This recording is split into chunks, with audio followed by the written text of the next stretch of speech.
24절에서 35절까지의 말씀입니다. 민수기 11장 24절에서 35절까지의 말씀. 제가 24절을 읽고 교독하십니다. 모세가 나가서 여호와의 말씀을 백성에게 알리고 백성의 장로 70인을 모아 장막에 둘러 세우매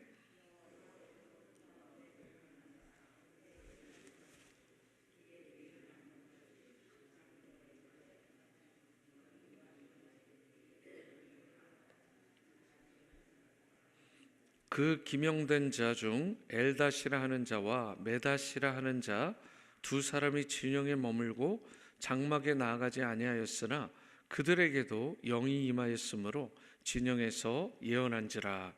한 소년이 달려와서 모세에게 전하여 이르되 엘닷과 메다시 진중에서 예언하나이다 하매 택한 자 중 한 사람 곧 모세를 섬기는 눈의 아들 여호수아가 말하여 이르되 내 주 모세여 그들을 말리소서. 모세가 그에게 이르되 내가 나를 두고 쉬게 하느냐? 여호와께서 그의 영을 그의 모든 백성에게 주사 다 선지자가 되게 하시기를 원하노라. 모세와 이스라엘 장로들이 진중으로 돌아왔더라. 바람이 여호와에게서 나와 바다에서부터 메추라기를 몰아 진영 곁 이쪽 저쪽 곧 진영 사방으로 각기 하룻길 되는 지면 위 2규빗쯤에 내리게 한지라. 백성이 일어나 그날 종일 종야와 그 이튿날 종일토록 메추라기를 모으니 적게 모은 자도 10호멜이라. 그들이 자기들을 위하여 진영 사면에 펴 두었더라. 고기가 아직 이 사이에 있어 씹히기 전에 여호와께서 백성에게 대하여 진노하사 심히 큰 재앙으로 치셨으므로 그곳 이름을 기브롯 핫다 아바라 불렀으니 욕심을 낸 백성을 거기 장사함이었더라. 35절입니다. 백성이 기브롯 핫다 아와에서 행진하여 하세롯에 이르러 거기 거하니라. 아멘. 이스라엘 백성이 광야에서 먹었던 만나는 하늘에서 내려진 아주 특별한 음식이었습니다. 그랬는데 그것은 엄밀한 의미에서 따지면 하나님께서 주신 것이죠. 그 땅에 자연스럽게 무슨 아무런 그런 하나님의 역사 없이 주어진 것이 아니라 하나님께서 이스라엘의 필요들을 완전히 채워주신 그런 놀라운 은혜의 선물의 사건입니다. 그런데 이스라엘 백성은 그 귀한 음식에 만족하지 않습니다. 애굽의 음식을 몹시 그리워하면서 차라리 뒤로 돌아가겠다고 그렇게 때를 씁니다. 하나님과 모세에 대해서 궁극적으로 원망을 하는 모습이 나와요.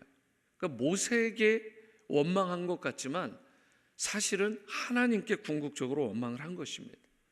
그러니까 저들은 하나님의 은혜를 망각한 것이고 감사를 잊어버리고 오히려 크게 불평하면서 원망하면서 그리고 오늘 본문을 보니까 울기까지 했다. 울부짖었다. 뭐가 그렇게 서러운지 울면서 하나님을 향해서 원망하고 하나님이 세운 모세에 대해서 원망하는 내용이 나와요. 그때의 장면이 오늘 이제 큐티 본문인 어제 큐티 본문이었죠. 민수기 11장 10절 11절에 이렇게 나와 있습니다. 제가 읽어드립니다. 백성의 온 종족들이 각기 자기 장막 문에서 우는 것을 모세가 들으니라. 이러므로 여호와의 진노가 심히 크고 모세도 기뻐하지 아니하여 모세가 여호와께 여짜오되 어찌하여 주께서 종을 괴롭게 하시나이까? 어찌하여 내게 주의 목전에서 은혜를 입게 아니하시고 이 모든 백성을 내게 맡기사 내가 그 짐을 지게 하시나이까? 이스라엘 백성이 고기를 먹고 싶다고 울면서 원망하자 이들의 원망이 얼마나 컸던지 모세는 도저히 혼자서 감당할 수 없다면서 자기의 목숨을 차라리 거두어 달라 그렇게 말씀을 하죠. 이 호소를 하는 것입니다. 그러자 하나님께서는 연륜과 자질을 갖춘 70명, 그 70명의 지도자를 세우시고 그들에게도 하나님의 영을 부어주십니다. 그래서 궁극적으로 하고자 하는 것은 모세가 혼자 진 그 무거운 짐을 나누어 지라는 것입니다. 이 모세와 함께 짐을 나누어 지게 하실 뿐만 아니라 이스라엘을 영적으로 그리고 행정적으로 잘 이끌어갈 수 있도록 70명의 자격을 갖춘 그러한 지도자들, 그런 장로들을 세웠다라고 말씀하는 것, 그것이 오늘 본문 24절에서 25절입니다. 다 같이 보십니다. 모세가 나가서 여호와의 말씀을 백성에게 알리고 백성의 장로 70인을 모아 장막에 둘러 세우매 여호와께서 구름 가운데 강림하사 모세에게 말씀하시고 그에게 임한 영을 70 장로에게도 임하게 하시니 영이 임하신 때에 그들이 예언을 하다가 다시는 하지 아니하였더라. 그런데 흥미로운 것이 나옵니다.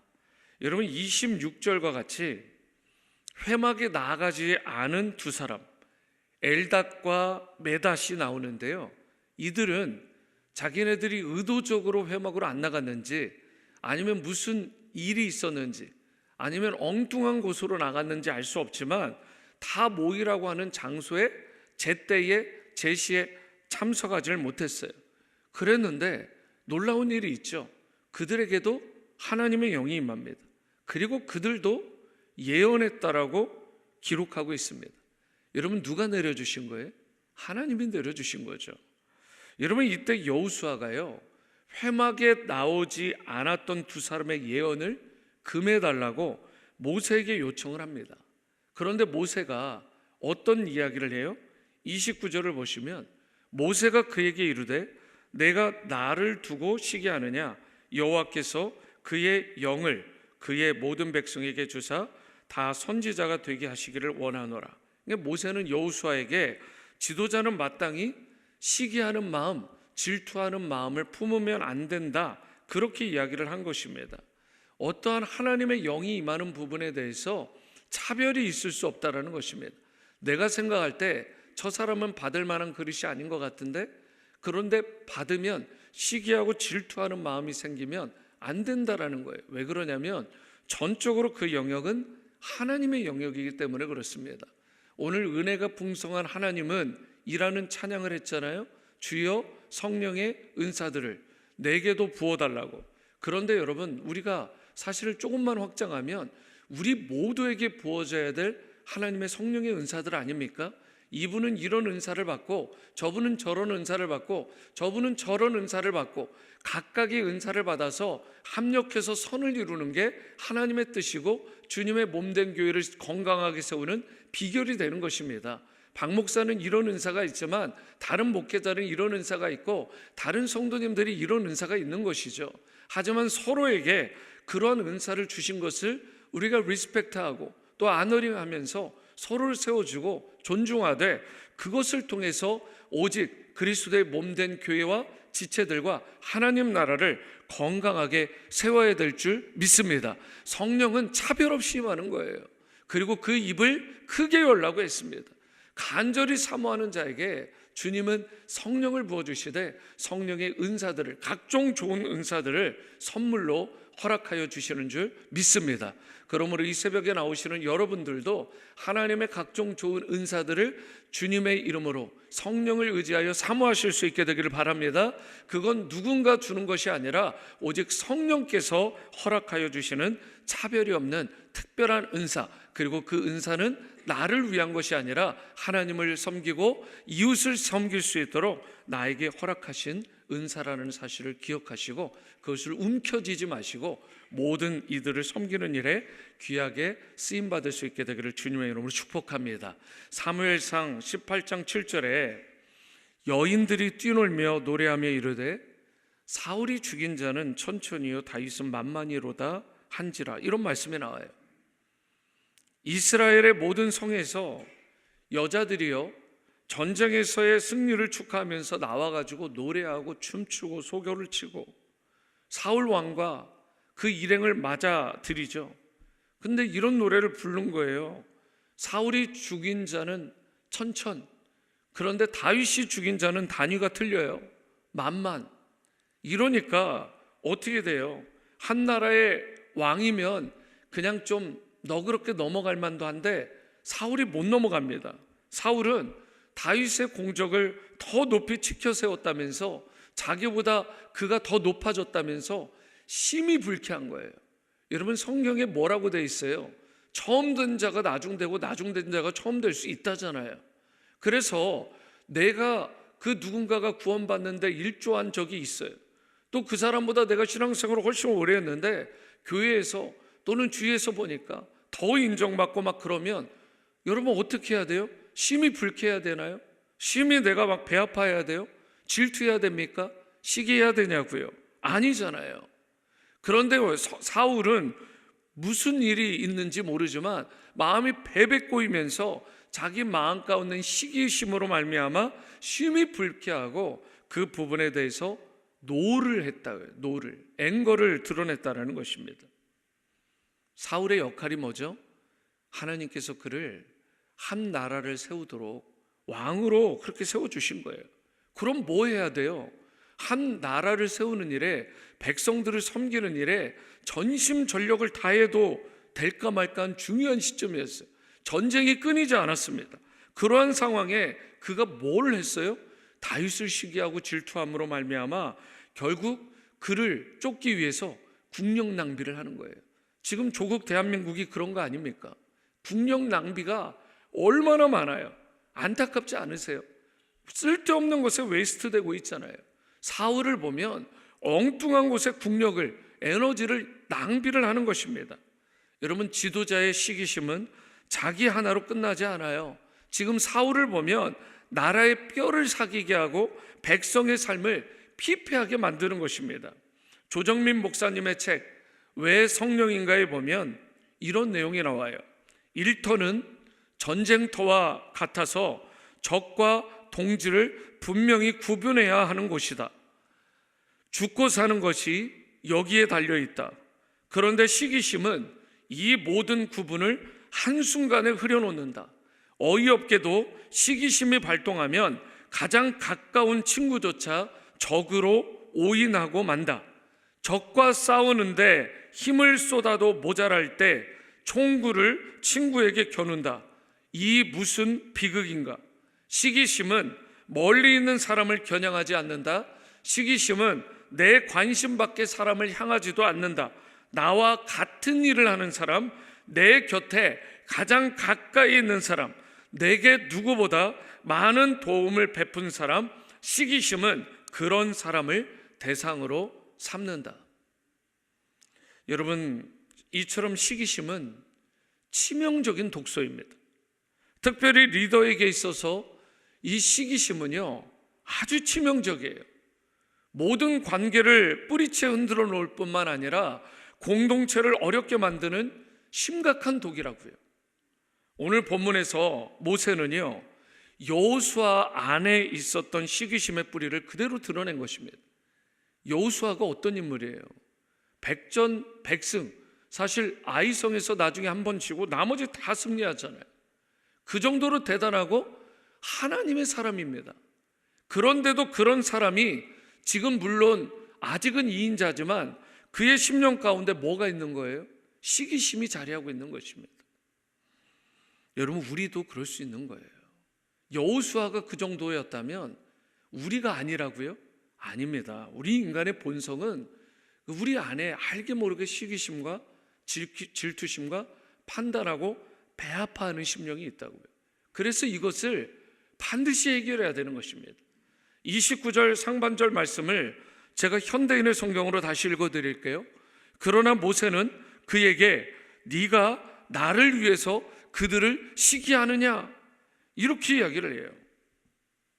여러분, 이것은 엘닷과 메닷을 시기한 여호수아를 책명한 것인데, 우리도 일상 가운데서 내가 시기심에 눈이 멀어 있거나 그리고 혹시 멀 수 있는 위험 요소가 나에게 있지는 않은지, 분별력을 상실하지는 않았는지, 작은 시기심도 경계해야 되고요, 시기심의 싹을, 그 뿌리를 잘 제거해야 되는 것입니다. 그래서 마태복음 20장 27절에 예수님께서 이렇게 말씀하신 거예요. 너희 중에 누구든지 으뜸이 되고자 하는 자는 너희의 종이 되어야 하리라. 리더의 시기심은 영성을 잃어버리는 첫 걸음이고요. 일터에서 사역지에서의 시기심은 일상의 영성을 고사시키는 그런 암과 같은 존재라는 사실을 기억하시고요. 삶에서, 영적인 생활에서 시기심을 원천적으로 봉쇄하시고 또 근절하는 여러분과 저의 삶이 될 수 있게 되기를 주님의 이름으로 축원합니다. 32절 말씀을 보십니다. 백성이 일어나 그날 종일 종야와 그 이튿날 종일토록 매출하기를 모으니 적게 모은 자도 10호멜이라. 그들이 자기들을 위하여 진영 사면에 펴두었더라. 하나님은요, 이스라엘 백성이 그토록 원하던 고기를 주셨는데 욕심이 가득한 그들은 사실은 하루 먹어서 그냥 그걸로 감사하라고 하나님께서 이미 알려주시고 사인을 주셨지만 이들은요, 이틀을 꼬박 종일토록 매출하기를 거두어요. 그리고 탐욕스럽게 그것들을 진영 사면에다가 널어놓습니다. 나중에 보면 악취가 나잖아요. 여러분, 하나님은요, 이스라엘 백성들의 이 탐욕에 대해서 심히 진노하십니다. 그리고 그들이 고기를 이사이에서 씹기도 전에 그들을 치심으로 말미암아 많은 자들이 죽게 돼요. 하나님의 기적의 장소가 죽음의 현장이 되었고요. 그들은 그 장소를 기브롯 핫다아와, 즉 탐욕의 무덤, 욕망의 무덤이다, 이렇게 불렀습니다. 자신들의 죄 때문에 이렇게 됐다라는 걸 여러 사람들이, 수많은 사람들이 죽고 나니까 깨달은 거예요. 한마디로 얻어 터지고 나니까, 그렇게 징계를 받고 나니까 정신을 차렸다는 것입니다. 여러분, 우리가 성숙한 신앙인이라는 건 뭐예요? 좀 얻어 터지기 전에, 징계를 받기 전에 미리 그 사실을 진단하고 하나님 앞에 날마다 순전한 마음으로 나가는 것입니다. 그리고 오늘 성경에 보면 뭐가 두 가지가 치명적인 독서예요? 누군가에 대해서 시기하는 마음, 그리고 무언가를 탐하는 그 마음이 하늘을 찌를 때 하나님께서 그 사실에 대해서 기뻐하지 않으신다는 것입니다. 탐욕은 무엇으로도 채울 수 없을 뿐만 아니라 사람들에게 궁극적으로 파멸을 가져다 주는 것입니다. 이런 의미에서 우리 믿는 자들이 해야 될 일이 있어요. 그것은 고기를 많이 쌓아두는 것, 세상적인 것들을 많이 쌓아두는 것이 아니라 우리의 필요를 채워주시고 날마다 매 순간 우리를 눈동자같이 지켜주시고 공급해 주시는 그 하나님께 지금 이스라엘 백성들이 안 한 게 뭐예요? 감사하지 않잖아요. 그러면서 탐욕의 그 불을 계속해서 이글이글 타오르게 하잖아요. 우리도 여러분, 하나님께서 주신 것에 대해서 감사하지 못하고 계속해서 움켜쥐려고만 하면 하나님의 징계와 심판을 받을 수밖에 없는 것입니다. 감사는 고백하면 고백할수록 더욱 커지게 되고요, 하나님의 기쁨도 되고 그 감사로 말미암아 하나님께 영광의 찬미를 올려드릴 수 있게 되는 것입니다. 하나님을 원망했던 이스라엘 백성, 특히 출애굽 1세대는 광야에서 그처럼 배회하다가 어떻게 해요? 약속의 땅에 들어가지도 못하고 그들은 다 여호수아와 갈렙을 제외하고 죽게 되잖아요. 이제 우리 안에 있는 시기와 탐욕을 버리고 주어진 상황 속에서 정말 세심하게, 세밀하게 보살펴 주시고 나의 필요, 우리의 필요를 지금까지 채워주신, 그리고 앞으로도 채워주실 그 하나님께 감사할 수 있게 되기를 바랍니다. 원망과 불평의 싹은 잘라버리고 주님이 부어주실 은혜를 철저히 신뢰하면서 삶의 모든 영역에서 하나님 앞에 신령과 진정으로 예배하고 경배하는 여러분과 저의 삶이 될 수 있게 되기를 주님의 이름으로 축원합니다. 기도하십니다. 사랑과 은혜 주님, 우리 안에 알게 모르게 나도 진단하지 못한 사이에 누군가에 대해서 시기하고 질투하고 또 무언가를 움켜쥐려고만 했지 하나님 앞에 전심으로 감사하지 못한 나의 모습이 있다면 그 욕망과 그 시기를 이 시간 십자가에 못 박게 도와주시고 주님께 최고의 영광을 올려드리는, 늘 감사의 찬미를 올려드리는 그러한 인생이 될 수 있도록 우리를 성령으로 붙들어 주옵소서. 주님, 이 새벽에 성령의 각종 좋은 은사들을 사모합니다. 위로부터 임하는 그 성령을 받아 하나님 나라를, 하나님을, 또한 이웃을 잘 섬기고 세우는 일에 쓰임받되 주님 앞에서 철저히 낮아지고 겸손한 우리의 삶이 될 수 있도록 역사하여 주시옵소서.